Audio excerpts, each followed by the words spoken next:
My next question is regarding the marina, Yas Marina.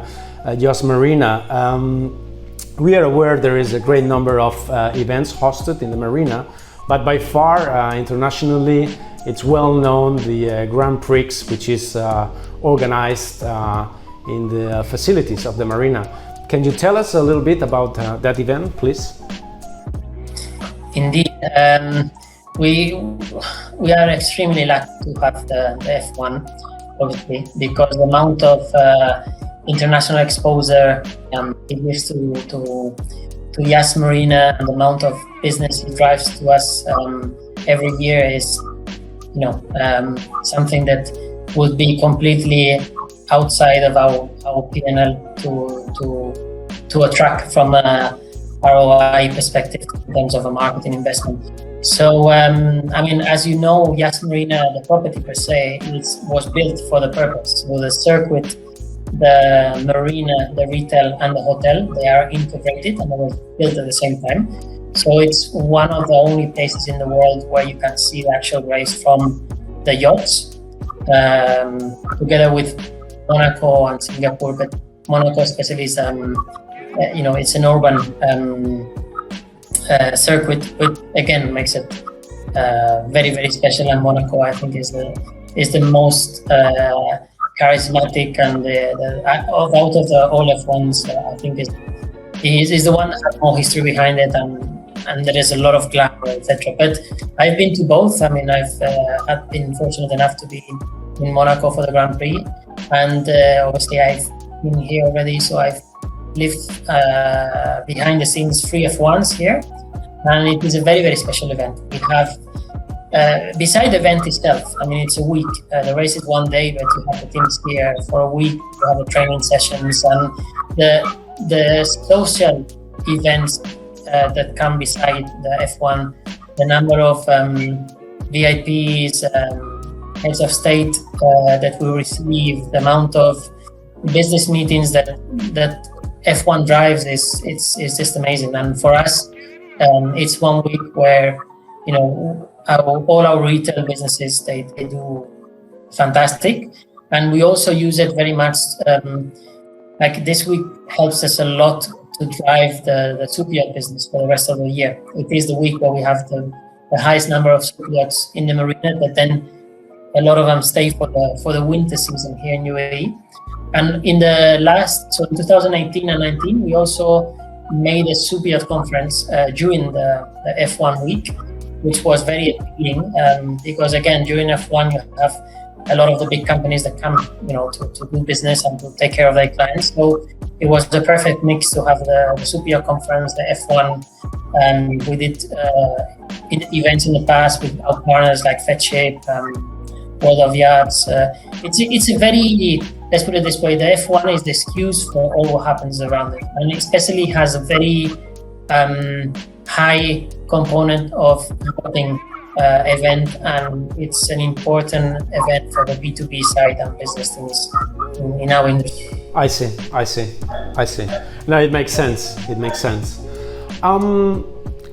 Changing topic, on a personal level, Billy, which is in your personal experience after all these years of working in the industry, a personal lesson that you probably have learned after all these years working in the industry? Well, I've learned a lot of lessons, obviously, and the most important. Like everyone. I think so. It wouldn't be fair to play one, and I do try very hard to keep on learning every day. And I'm a very driven person, so I think there's never an end of learning and improving. But if I will have to mention one, especially in my case that I've been working in different countries in a very multicultural environment, I think it's very important for the senior management of companies to be able to adapt their management style to the different individuals' personalities and cultures. So I have to adapt this, like every culture. Like if you do business in New York, you have a a way of doing business. People are very harsh, very direct. If you go to North Europe, you have a different kind of twist. If you go to Asia, you have a different. So it's important to think carefully of the other person you have on the other side of the discussion, and in order to maximize what you want to get out of your team in this case, or if it's a kind of a business discussion, be smart enough to adjust your, let's say, motivation skills, or if it's negotiation, your persuading skills, and of course, very important is the respect for everyone, right? I mean, in my company here, we have 60 people in the office, but then indirect, we have over 400 or 500 people because we manage a lot of properties. And I always say the same to my team, every role in the company is as important. Like we have different roles, but our office boy is as important as myself. I mean, we treat everyone the same, and it's about different roles and different experiences within the team. I see.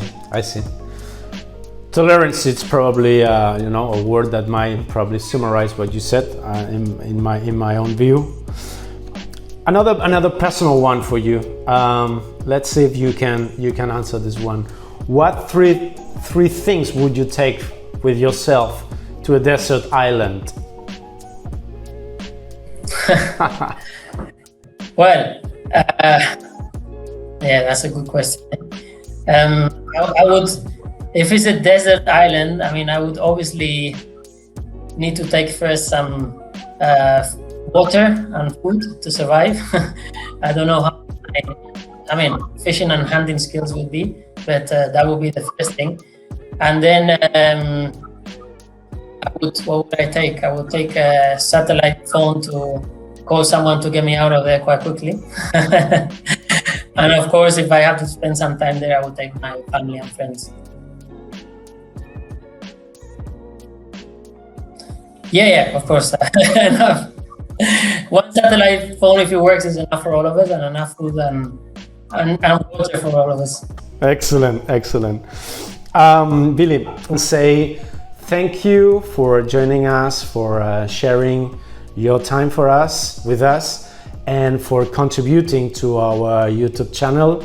I hope you had a good time, as good as the one I had. And nothing else. Just thank you again for your time. Pleasure, Alex. I hope to see you soon in person. All right, for sure. Thank you very much.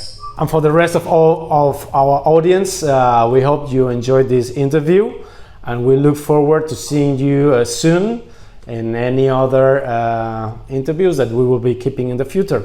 Thank you.